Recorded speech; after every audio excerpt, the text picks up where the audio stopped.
ब्रह्म मुहूर्त ध्यान उपरांत सत्संग आदिगुरु शंकराचार्य जी द्वारा रचित आत्मबोध श्लोक नंबर 43 आपके समक्ष।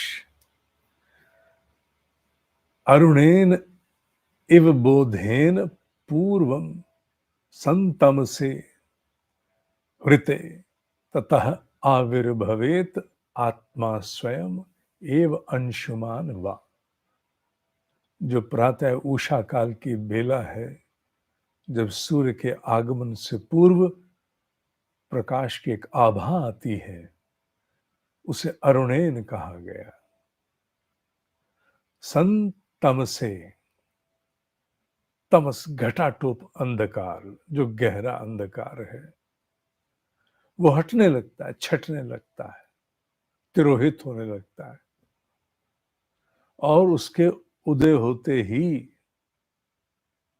जैसे सूर्य के आगमन की स्वतः व्यवस्था बनती है और सब कुछ प्रकाशित हो जाता है, बिल्कुल वैसे ही आत्मा स्वयं सूर्य की भांति जब उदय होती है तो सारा अज्ञान चला जाता है, तिरोहित हो जाता है। ये उल्लेख किसका है? आत्म साक्षात्कार के समय जो दहलीज लांगी जाती है, the moments of transition, कौन कह सकता है? जिसका आत्म साक्षात्कार हुआ उससे कम तो कोई कह ही नहीं सकता। मैं थोड़ी कह सकता हूं ना। आदिगुरु शंकराचार्य जैसी विभूति ही अधिकारी है जो इसके विषय में कुछ भी कह सके। हम जैसे अध्यापक तो उसी लिखे हुए को बांच सकते हैं, बोल सकते हैं, बाकी तो अनुभव उनका है। उन्होंने जैसा कहा, ये बार बार अपने आप को स्मरण कराना है, उन्होंने जैसा कहा कि जिस प्रकार प्रातः अरुण, अरुण उस बेला को कहा गया जब अभी धीरे धीरे से एक आकाश में हल्की सी प्रकाश की छटा सी आती है। प्रकाश नहीं होता अभी पूरा, पर आप ये कह सकते हो कि हाँ, दिन निकलने वाला है, अब दिन निकलने वाला है, और स्वतः ही चीजें कुछ कुछ स्पष्ट दिखाई देनी आरंभ होते, कुछ कुछ, और फिर स्वतः ही सूर्य बिना किसी प्रकार की घोषणा के, जैसे कार्यक्रमों में कहते हैं, ladies and gentleman now we present the one and only, इस प्रकार एक पटाक्षेप सा होता है अचानक।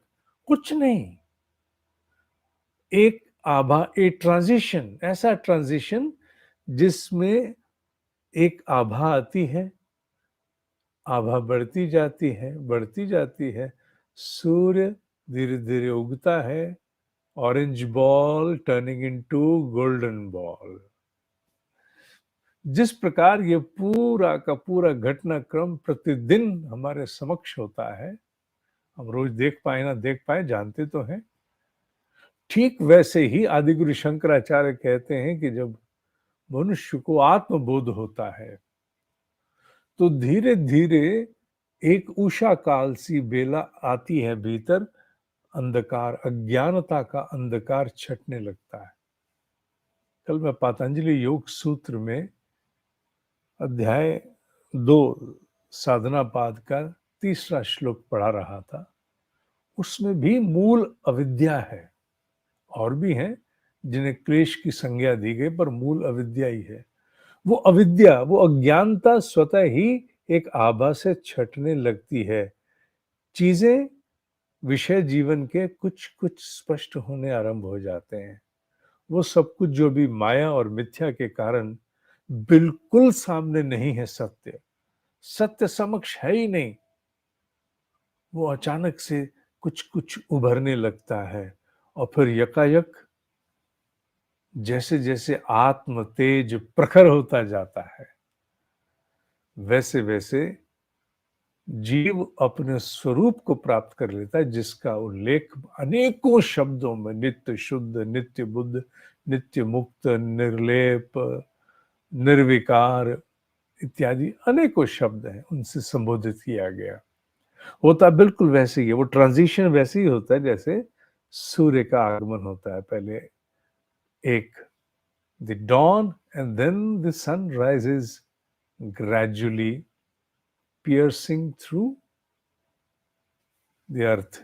धरती की चादर सी फटती है, पर वो ऐसे फटती है कि पता नहीं चलता, उगने लगता है, उगता है।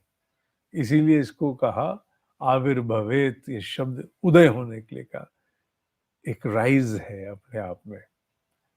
ये भाव उन्होंने आत्मबोध की दृष्टि से संभवतः आत्म साक्षात्कार में जब आत्म तेज प्रखरता की ओर पहुंचता है, उसका उस काल का वर्णन अपने इन शब्दों में देने की चेष्टा की है। ऐसा मैं समझ करके समझाने की चेष्टा में रत हूं। ओम ही सत्य है, ओम ही सत्य है, ओम ही सत्य है।